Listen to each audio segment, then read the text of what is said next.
صلاح الدین ایوبی مسلمانوں کو عورت سے اور عورت کو مسلمانوں سے آزاد کرنا چاہتا تھا۔ وہ ایک خاوند ایک بیوی کا حکم نافذ کرنا چاہتا تھا، مگر ابھی وہ ہر اس امیر اور وزیر کو دشمن بنانے سے ڈرتا تھا جس نے کئی لڑکیوں کو گھروں میں رکھا ہوا تھا۔ عورت کے خریدار یہی لوگ تھے۔ انہی کی دولت سے عورت کھلی منڈی میں نیلام ہوتی تھی، اغوا کی وارداتیں ہوتی تھیں، قتل اور خون خرابے ہوتے تھے، اور امراء اور حاکموں کی زن پرستی کا ہی نتیجہ تھا کہ عیسائیوں اور یہودیوں نے لڑکیوں کی وساطت سے سلطنت اسلامیہ کی جڑوں میں زہر بھر دیا تھا۔ اس کے علاوہ سلطان ایوبی کو یہ احساس بھی پریشان کیے رکھتا تھا کہ یہی عورت مردوں کے دوش بدوش کفار کے خلاف لڑا کرتی تھی، مگر اب یہ عورت جو جہاد میں مرد کے لیے آدھی قوت تھی، مرد کی تفریح اور عیاشی کا ذریعہ بن گئی ہے۔ اس سے صرف یہ نہیں ہوا کہ قوم کی آدھی جنگی قوت ختم ہو گئی ہے، بلکہ عورت ایک ایسا نشہ بن گئی ہے جس نے قوم کی مردانگی کو بیکار کر دیا ہے۔ سلطان ایوبی عورت کی عظمت بحال کرنا چاہتا تھا۔ اس نے ایک ایسا منصوبہ تیار کیا جس کے تحت وہ غیر شادی شدہ لڑکیوں کو باقاعدہ فوج میں بھرتی کرنا چاہتا تھا۔ اسی کے تحت حرم بھی خالی کرنے تھے، مگر ایسے احکام وہ اسی صورت میں نافذ کر سکتا تھا کہ سلطنت کی خلافت یا امارت اس کے ہاتھ آ جائے۔ یہ مہم بڑی دشوار تھی۔ اس کے دشمنوں میں اپنوں کی تعداد زیادہ تھی، اور وہ جانتا تھا کہ وہ قوم میں ایمان فروشوں کی تعداد بڑھتی جا رہی ہے۔ اسے یہ معلوم نہیں ہوا تھا کہ اس کا ایک معتمد خاص اور حکومت کے رازوں کا رکھوالا خادم الدین البرق بھی ایک نوجوان حسینہ کو گھر لے آیا ہے، اور یہ لڑکی اس کے اعصاب پر ایسی بری طرح چھا گئی ہے کہ وہ اب فرائض سلطنت سے بے پرواہ ہو سکتا ہے۔ فوجی میلے میں مصر کے لوگ سلطان ایوبی کی فوجی طاقت سے مروب نہیں ہوئے، بلکہ اسے اسلامی اور مصری فوج سمجھ کر اس سے متاثر ہوئے تھے۔ سلطان ایوبی تقریریں کرنے والا حاکم نہیں تھا، لیکن اس دن اتنے بڑے اجتماع سے اس نے خطاب کرنا ضروری سمجھا۔ اس نے کہا کہ یہ فوج قوم کی عصمت کی محافظ اور اسلام کی پاسبان ہے۔ اس نے صلیبیوں کے عزائم تفصیل سے بیان کیے اور مصریوں کو بتایا کہ عرب میں مسلمان امراء اور حاکموں کی تعیش پرستی کی وجہ سے صلیبیوں نے وہاں مسلمانوں کا جینا حرام کر رکھا ہے۔ وہ قافلوں کو لوٹ لیتے ہیں، مسلمان لڑکیوں کو اغوا کر کے بے آبرو کرتے ہیں، پھر انہیں بیچ ڈالتے ہیں۔ سلطان ایوبی نے لوگوں کو قومی جذبے سے آگاہ کر کے انہیں کہا کہ وہ فوج میں بھرتی ہو کر اپنی بیٹیوں کی عصمت اور اسلام کی عظمت کی پاسبانی کریں۔ سلطان کی تقریر میں جوش تھا اور ایسا تاثر کہ تماشائیوں کے ولولوں میں ہلچل مچ گئی، اور اسی روز جوان آدمی فوج میں بھرتی ہونے لگے۔ 10 روز تک بھرتی ہونے والوں کی تعداد 6000 ہو گئی۔ اس میں کم و بیش 1500 جوان اپنے اونٹ ساتھ لائے، اور 1000 کے قریب گھوڑوں اور خچروں سمیت آئے۔ سلطان نے انہیں جانوروں کا معاوضہ فوری طور پر ادا کر دیا، اور فوج نے ان کی ٹریننگ شروع کر دی۔ میلے کے 3 ماہ بعد سلطان کی فوج میں 3 جرائم کی رفتار بڑھنے لگی: چوری، جوا بازی اور رات کی غیر حاضری۔ یہ جرائم اس سے پہلے بھی ہوتے تھے، لیکن نہ ہونے کے برابر تھے۔ فوجی میلے کے بعد یہ وبا کی صورت اختیار کرنے لگے۔ ان تینوں کی بنیاد جوا بازی تھی۔ چوری کی وارداتیں اسی تک محدود تھیں کہ سپاہی کی کوئی ذاتی چیز چرا کر بازار میں بیچ ڈالتا، مگر ایک رات فوج کے 3 گھوڑے غائب ہو گئے۔ سواروں اور سپاہیوں کی تعداد پوری تھی، کوئی بھی غیر حاضر نہیں تھا۔ اگر اس نقصان کو نظر انداز کر دیا جاتا تو اگلی بار 10 گھوڑے چوری ہو جاتے۔ اعلیٰ حکام تک رپورٹ پہنچی۔ انہوں نے فوجوں کو تنبیہ کی، سزا سے ڈرایا، خدا سے ڈرایا، مگر یہ تینوں جرائم بڑھتے گئے۔ ایک رات ایک سپاہی پکڑا گیا۔ وہ کہیں سے کیمپ میں آ رہا تھا۔ اس سے پہلے رات کو غیر حاضر ہونے والے سپاہی چوری چھپے سنتریوں سے بچ کر نکل جاتے اور بچتے بجاتے آ جاتے تھے، لیکن یہ سپاہی لڑکھڑاتا آ رہا تھا۔ سنتری نے اسے دیکھ لیا اور اسے پکارا۔ سپاہی رک گیا اور گر پڑا۔ سنتری نے دیکھا کہ یہ خون میں نہایا ہوا تھا۔ اسے اٹھا کر اپنے عہدیدار کے پاس لے گیا۔ اس کی مرہم پٹی کی گئی، مگر وہ زندہ نہ رہ سکا۔ مرنے سے پہلے اس نے بتایا کہ وہ اپنے ایک ساتھی سپاہی کو قتل کر کے آیا ہے، اور اس کی لاش کیمپ سے نصف کوس دور ایک خیمے میں پڑی ہے۔ اس کے بیان کے مطابق وہاں 3 خیمے تھے۔ وہ لوگ خانہ بدوش تھے، ان کے پاس خوبصورت عورتیں تھیں۔ وہ ان عورتوں کی نمائش فوجیوں میں کرتے تھے۔ رات کو سپاہی وہاں تک پہنچ جاتے، وہ دوسروں کو بتاتے تو وہ بھی چلے جاتے۔ وہ خانہ بدوش صرف عصمت فروش نہیں تھے، ان کی ہر عورت اپنے ہر فوجی گاہک کو یہ تاثر دیتی تھی کہ وہ اس پر فدا ہے اور اس کے ساتھ شادی کر لے گی۔ بعض کی تحقیقات سے پتہ چلا کہ انہوں نے سپاہیوں میں رقابت پیدا کر دی تھی۔ اسی کا نتیجہ تھا کہ یہ 2 سپاہی خانہ بدوشوں کے خیمے میں لڑ پڑے۔ ایک مارا گیا اور دوسرا زخمی ہو کر آیا اور بیان دے کر مر گیا۔ دوسرے سپاہی کی لاش لانے کے لیے آدمی روانہ کر دیے گئے۔ ان کے ساتھ ایک کماندار بھی تھا۔ مرنے والے سپاہی نے راستہ اور جگہ بتا دی تھی۔ وہاں گئے تو دیکھا کہ سپاہی کی لاش پڑی ہے، خیمے نہیں ہیں۔ वहां के निशान बता रहे थे कि जहां से खैमे उखाड़े गए हैं। रात के वक्त उनकी तलाश मुमकिन न थी। सिपाही की लाश उठा लाए। इस हादसे की रिपोर्ट सुल्तान अय्यूबी को दी गई और ये भी बताया गया कि फौज में जराइम बढ़ गए हैं और 3 घोड़े भी चोरी हो चुके हैं। सुल्तान ने अली बिन सुफियान को बुलाकर कहा कि वो सिपाहियों के भेस में अपने सुराग रसां फौज में शामिल करके मालूम करे कि ये जराइम क्यों बढ़ गए हैं। सुल्तान ने इस सिलसिले में अलबर्क को भी हुक्म दिया। इस क्यों का जवाब शहर के अंदर मौजूद था, जहां तक अली बिन सुफियान के सुराग रसानों की रसाई मुहाल थी। ये एक बहुत बड़ा कलानुमा मकान था। मिस्रियों का एक कुंबा नहीं बल्कि पूरा खानदान इसमें रहता था। इस मकान और मकीनों को शहर में इज्जत हासिल थी क्योंकि यहाँ खैरात बहुत तकसीम होती थी। नादारों को यहाँ से माली मदद मिलती थी। फौजी मेले में इस खानदान ने सुल्तान अय्यूबी को अशरफियों की 2 थैलियां फौज के लिए पेश की थीं। ये सौदागर खानदान था। मिस्र में सुल्तान अय्यूबी के आने से पहले ये मकान सूडानी फौज के बड़े रुतबे वालों और इंतजामिया के हाकिमों की मेहमानगाह बना रहा था। सूडानियों को सुल्तान अय्यूबी ने आकर ख़त्म कर दिया तो इस खानदान की वफादारियां हुकूमत के साथ रहीं और ये सुल्तान अय्यूबी का वफादार हो गया। जिस रोज़ सुल्तान अय्यूबी ने अलबर्क और अली बिन सुफियान को हुक्म दिया कि वो फौज में जराइम की वबा की वजूहात मालूम करें, उससे अगली रात उस मकान के एक कमरे में 10-12 आदमी बैठे थे। शराब का दौर चल रहा था। कमरे में एक बूढ़ा आदमी दाखिल हुआ।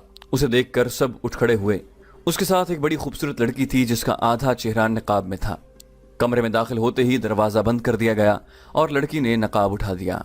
वो बूढ़े के साथ बैठ गई। कल अमीर मिस्र तक इत्तला पहुंच गई है कि फौज में जुएबाजी और बदकारी बढ़ गई है। बूढ़े ने कहा, हमारी आज की ये नशिस्त बहुत अहम है। अमीर ने सिपाहियों के भेस में फौज में सुराग रसां शामिल करने का हुक्म दे दिया है। हमें उन सुराग रसानों को नाकाम करना है। ताज़ा इत्तला बड़ी ही उम्मीद अफजा है। 2 मिस्री सिपाहियों ने एक औरत पर लड़कर एक दूसरे को कत्ल कर दिया है। ये हमारी कामयाबी की इब्तिदा है। 3 महीनों में सिर्फ एक मुसलमान सिपाही ने दूसरे को कत्ल किया और खुद भी कत्ल हुआ है। एक आदमी ने बूढ़े की बात काट कर कहा, कामयाबी की ये रफ्तार बहुत सुस्त है। कामयाबी हम उसे कहेंगे जब अय्यूबी का कोई नायब सालार अपने सालार को कत्ल कर देगा। मैं कामयाबी उसे कहूंगा जब कोई सालार या नायब सालार सलाहुद्दीन अय्यूबी को कत्ल कर देगा। बूढ़े ने कहा, मुझे मालूम है कि 1000 सिपाही कत्ल हो जाएं तो भी फर्क नहीं पड़ता। हमारा मतमे नज़र अय्यूबी का कत्ल है। आप सबको पिछले साल की दोनों वाक़यात याद होंगे। साहिल पर सुल्तान अय्यूबी पर तीर चलाया गया, वो खता हो गया। रूम से आदमी आए, वो ऐसे नाकाम हुए कि सब के सब मारे गए और एक बदबख्त मुसलमान हो गया। इससे क्या जाहिर होता है? ये कि सुल्तान को कत्ल करना इतना आसान नहीं जितना आप लोग समझते हैं। ये भी हो सकता है कि अय्यूबी कत्ल हो जाए तो उसका जानशीन उससे ज़्यादा सख्त और कट्टर मुसलमान साबित हो।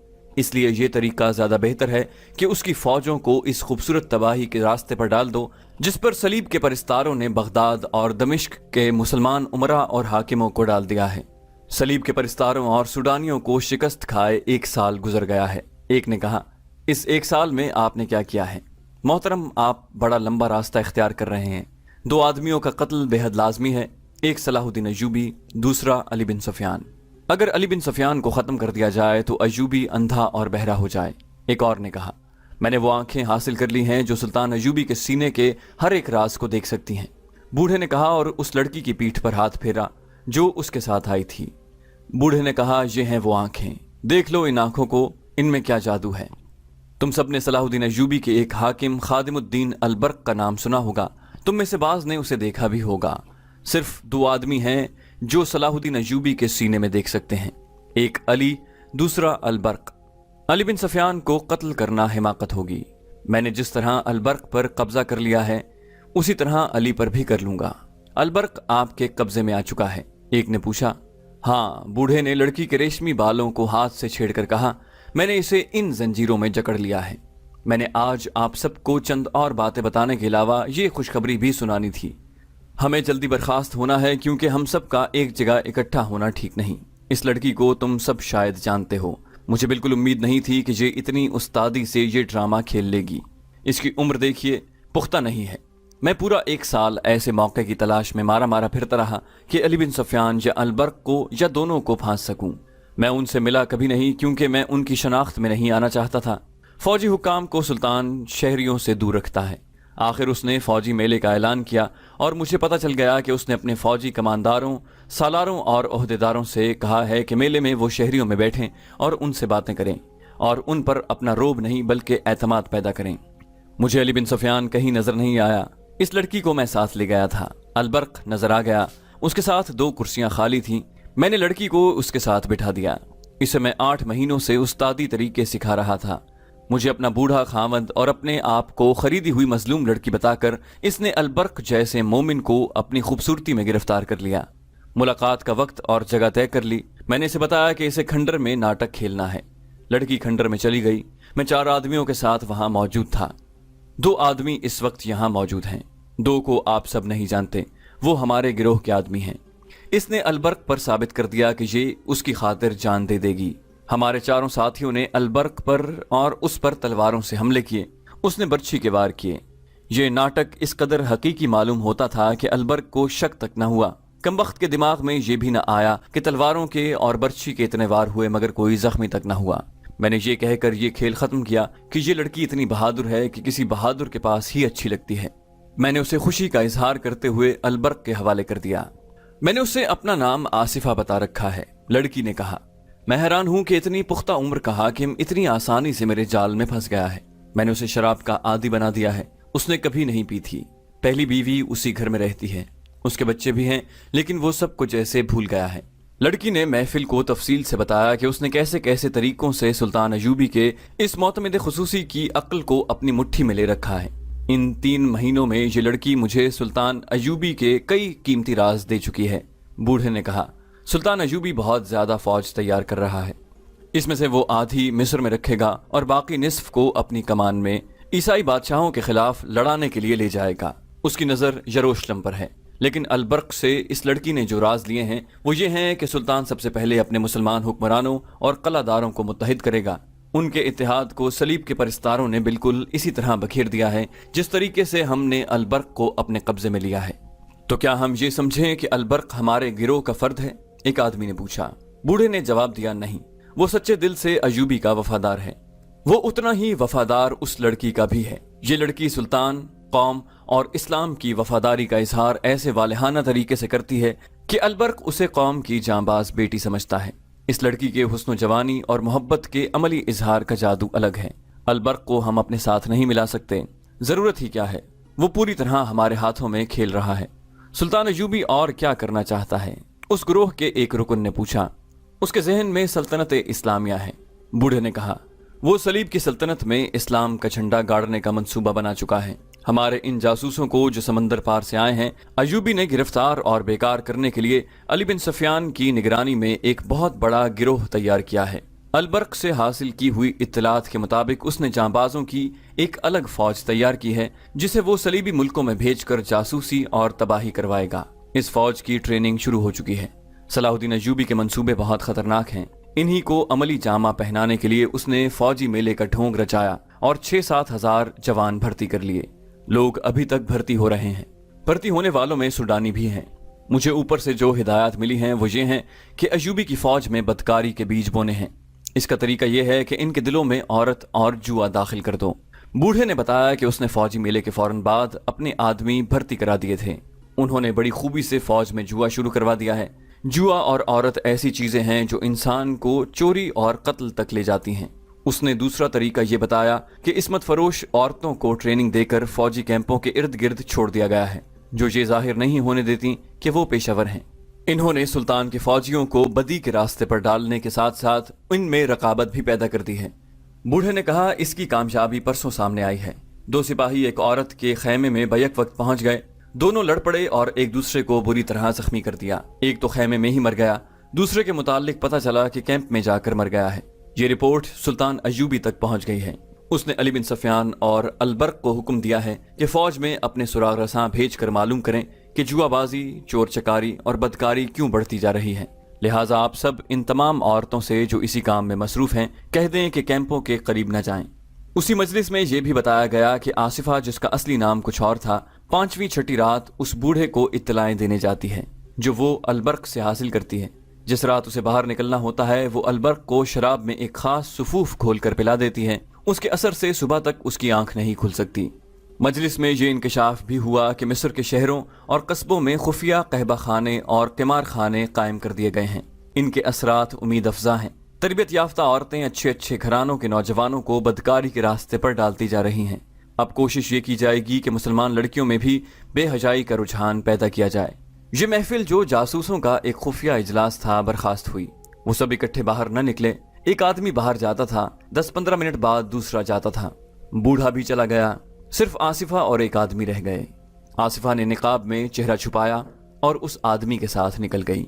अलबर्क ने आसिफा को एक राज बना के रखा हुआ था। उसने अभी किसी को नहीं बताया था कि उसने दूसरी शादी कर ली है। दूसरी शादी मायूब नहीं थी, लेकिन वो डरता था कि दोस्त मजाक करेंगे कि इतना अरसा एक बीवी के साथ गुजार कर 40 साल की उम्र में नौजवान लड़की के साथ शादी कर ली। मगर ये भेद छुप न सका। अली बिन सुफियान ने शहर में और फौजी कैंपों के इर्द गिर्द अपने जासूस फैला रखे थे। उसे ये इत्तलाएं मिल रही थीं कि फौजी मेले के बाद शहर में भी जुआ और बदकारी बढ़ गई है। एक रोज एक सुराग रसा ने अली बिन सुफियान को ये रिपोर्ट दी कि गुज़श्ता 3 महीनों में उसने 4 बार देखा है कि खादिम अलबर्क के घर से रात उस वक्त जब सब सो जाते हैं एक औरत स्याह लिबादे में लिपटी हुई निकलती है। वो थोड़ी दूर जाती है तो एक आदमी उसके साथ हो जाता है। सुराग रसा ने बताया कि 2 बार उसने यहीं तक देखा। तीसरी बार उसने औरत का पीछा किया। वो उस आदमी के साथ एक मकान में चली गई, वहां से कुछ देर बाद निकली और उस आदमी के साथ वापस चली गई। उस सुराग रसा ने बताया कि उसने उस औरत को गुज़श्ता रात घर से निकलते एक आदमी के साथ जाते देखा तो ताक़ुब किया। वो उसी मकान में दाखिल हो गई। जरा सी देर बाद वो एक आदमी के साथ मकान से निकली। वो दोनों शहर के एक बहुत बड़े मकान में दाखिल हो गए। सुराग रसा मकान से दूर दूर रहा। बहुत सा वक्त गुजर जाने के बाद उस मकान से एक एक करके 11 आदमी निकले। आखिर में ये औरत एक आदमी के साथ निकली। सुराग रसा अंधेरे से फायदा उठाते हुए उनके ताक़ुब में गया। अलबर्क के मकान से कुछ दूर आदमी एक और तरफ चला गया और औरत अलबर्क के मकान में दाखिल हो गई। सुराग रसा अलबर्क जैसे हाकिम के घर के मुताल्लिक कोई बात कहने की जुर्रत नहीं कर सकता था, लेकिन अली बिन सुफियान की हिदायत और अहकाम बड़े ही सख्त थे। उसने अपने जासूसों, मुखबरों और सुराग रसानों से कह रखा था कि वो सुल्तान अय्यूबी की किसी हरकत को शक से देखें तो भी उसे बताएं और वो किसी के रुतबे का लिहाज न करें। जहां उन्हें किसी किस्म का शक हो, खा कितना ही मामूली क्यों ना हो, वो अली बिन सुफियान को तफसील से बताएं। ये सबक जासूसी की ट्रेनिंग में शामिल था कि जासूसी की कामयाबी का दारोमदार ऐसी ही हरकतों और बातों से होता है जिन्हें बेमानी समझकर नजरअंदाज कर दिया जाता है। इस सुराग रसा ने 4 मरतबा जो मुशाहिदा किया था वो अली बिन सुफियान के लिए अहम था। वो अलबर्क की बीवी को अच्छी तरह जानता था। वो ऐसी औरत नहीं थी रातों को किसी गैर मर्द के साथ बाहर जाए। अलबर्क की कोई जवान बेटी भी नहीं थी।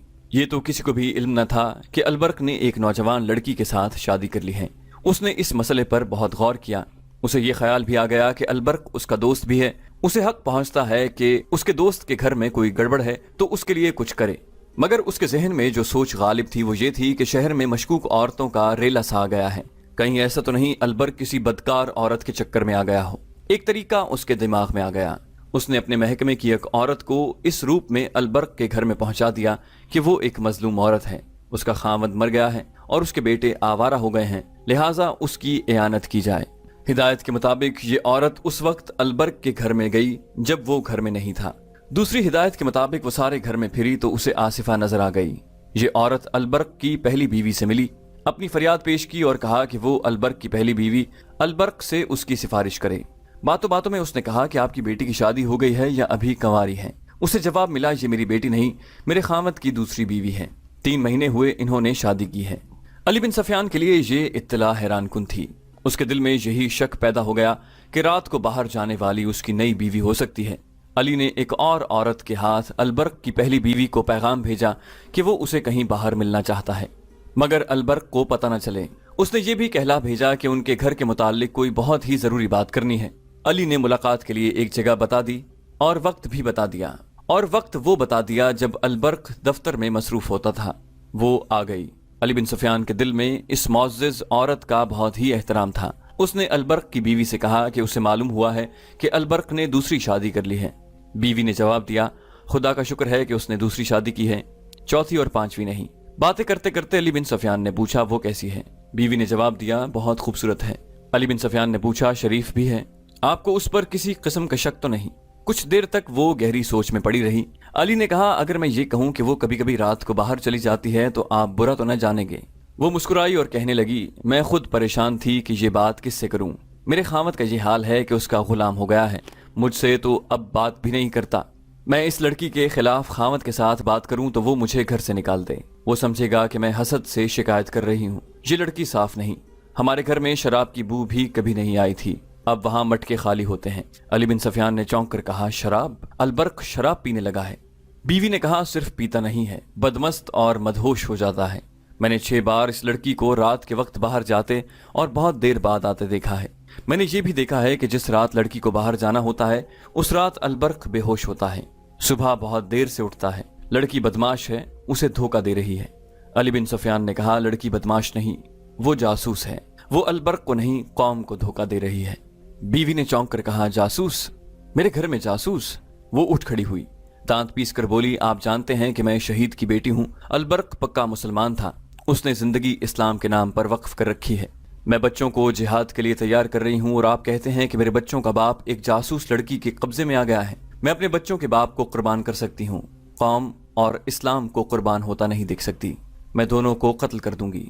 علی بن سفیان نے اسے بڑی مشکل سے ٹھنڈا کیا اور اسے سمجھایا کہ ابھی یہ یقین کرنا ہے کہ یہ لڑکی جاسوس ہے، اور یہ بھی دیکھنا ہے کہ البرق بھی جاسوسوں کے گروہ میں شامل ہو گیا ہے یا اسے شراب پلا کر صرف استعمال کیا جا رہا ہے۔ اس عورت کو یہ بھی بتایا گیا کہ جاسوسوں کو قتل نہیں گرفتار کیا جاتا ہے اور ان کے دوسرے ساتھیوں کے متعلق پوچھا جاتا ہے۔ علی بن سفیان نے اسے کچھ ہدایات دیں اور اسے کہا کہ وہ لڑکی کی ہر حرکت پر نظر رکھے۔ یہ عورت چلی گئی۔ یوں معلوم ہوتا تھا جیسے علی بن سفیان کی ہدایات پر ٹھنڈے دل سے عمل کرے گی، مگر اس کی چال اور اس کے انداز سے یہ بھی معلوم ہوتا تھا کہ کسی بھی وقت بے قابو ہو جائے گی۔ وہ حرم کی عورت نہیں تھی، وہ خاوند کی وفادار بیوی اور ملک و ملت پر جان نثار کرنے والی قوم کی بیٹی تھی۔